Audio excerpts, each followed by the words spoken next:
하나님의 말씀은 골로새서 1장 9절에서 13절 말씀입니다.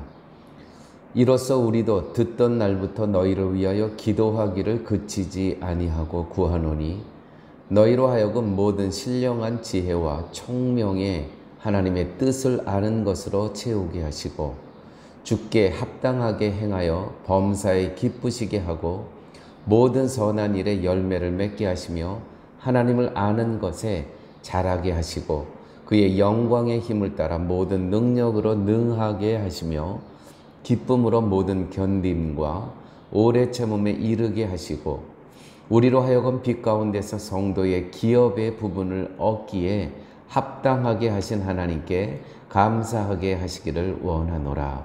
아멘.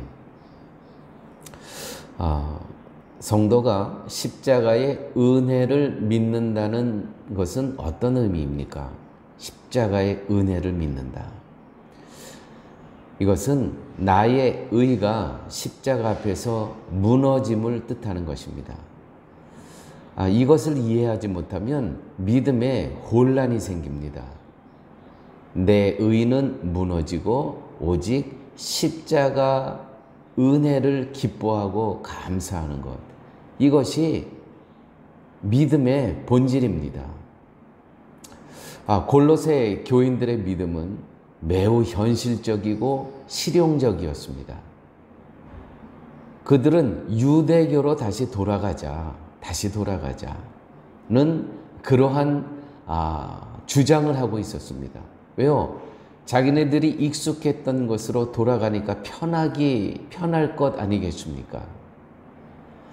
골로새 교회의 이 거짓 선생들, 거짓 교사들은 유대교로 다시 돌아가자. 다시 말해서 율법을 실천하면서 행위를 강조하면서 성도들을 혼란케 했던 것이죠.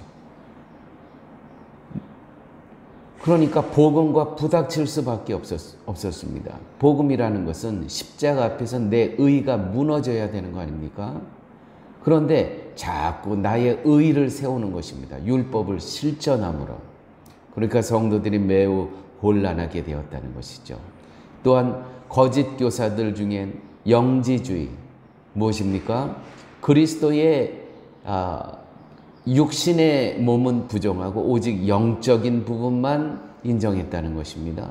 그러니까 육적인 삶을 부정하니까 우리의 육적인 삶은 쾌락주의로 빠질 수밖에 없다는 것이죠. 이러한 상황을 놓고 사도 바울은 골로새 교회를 위해서 이렇게 기도했습니다. 오늘 본문에 이로써 우리도 듣는 날부터 너희를 위하여 기도하기를 그치지 아니하고 구하노니.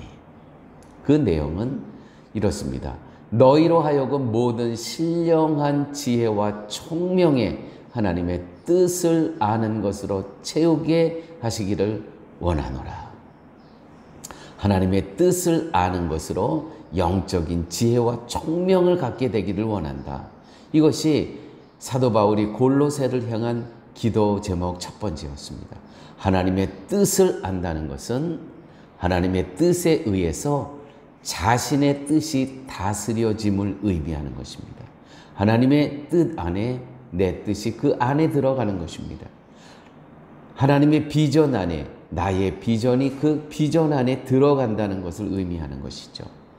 하나님의 뜻을 알게 되므로 무엇보다 자신의 뜻이라는 것이 무너져야 할 욕심에 지나지 않는다는 것을 인정하게 되기를 바란다는 것입니다.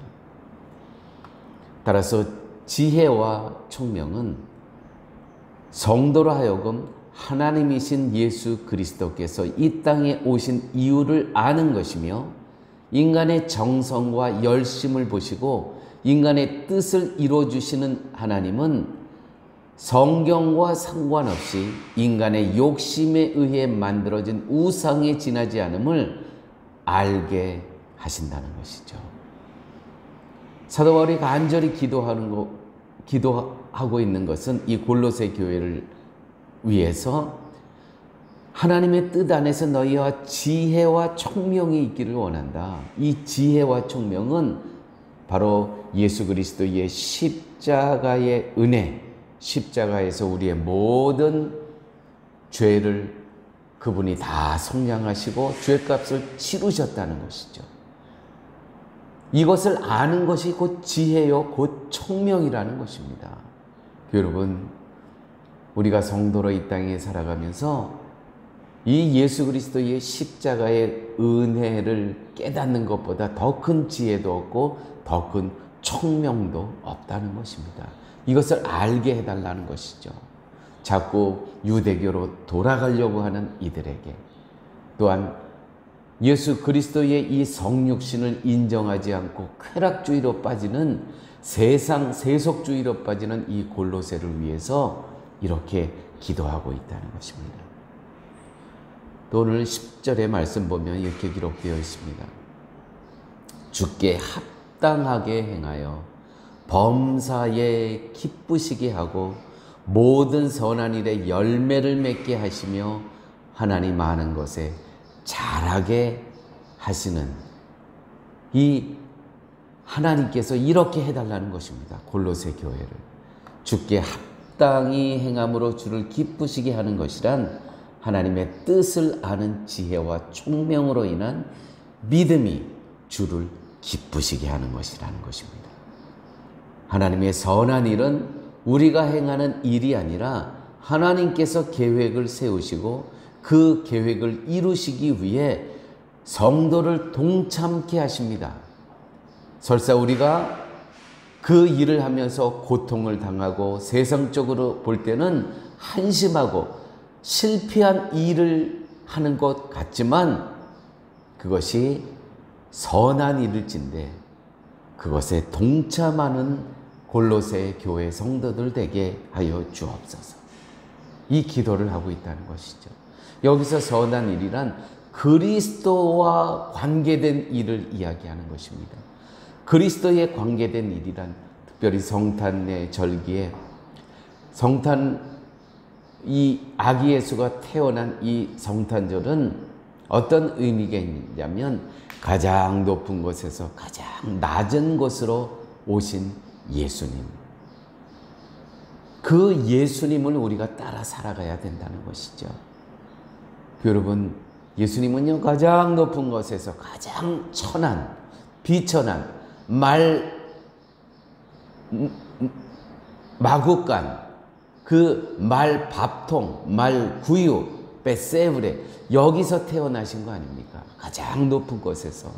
그러므로 교회 여러분, 정말 성도는 늘 낮은 데로 임해야 됩니다. 물이 높은 데서 낮은 데로 흐를 때는, 그래서 우리가 물 흐르듯이라고 표현하지 않습니까? 아무 거침없이 물 흐르듯이 사는 인생, 이것이 높은 데서 낮은 데로 임하신 예수님의 삶이라는 것이죠. 모든 선한 일에 맺는 열매는 무엇일까요? 그것은 복음, 곧 십자가의 은혜를 알고 그로 인해서 감사하는 삶. 이것이 열매 맺는, 선한 일에 열매 맺는 삶이라는 것이죠. 성도가 하나님의 선하심을 보게 되는 순간 맺어지는 것은 감사뿐이 없습니다. 이것이 하나님을 아는 것입니다. 사도 바울은 골로새 교회가 이처럼 하나님을 아는 것에 자라기를 기도하고 있습니다. 성도에게 맺어지는 열매가 있다면 그것은 하나님의 선한 일의 결과이지 우리의 행함의 결과가 아니라는 것 기억하시기 바랍니다. 이러한 감사의 열매를 맺으시는 사랑의 교회 성도들 되시기를 예수님의 이름으로 축원드립니다. 아버지 하나님, 감사합니다. 성탄의 계절에 예수님께서 높은 곳에서 가장 비천한 낮은 마구간 말구유 밥통에서 태어나신 이 성탄의 의미를 기억하면서 우리도 늘 높아지려고 하지 말고 주위에 가난한 자, 연약한 자, 외로운 자와 함께 그 낮은 자리에서 예수 그리스도와 함께 동행할 수 있는 저희의 삶 되게 하여 주옵소서. 예수님 이름으로 기도드렸습니다. 아멘.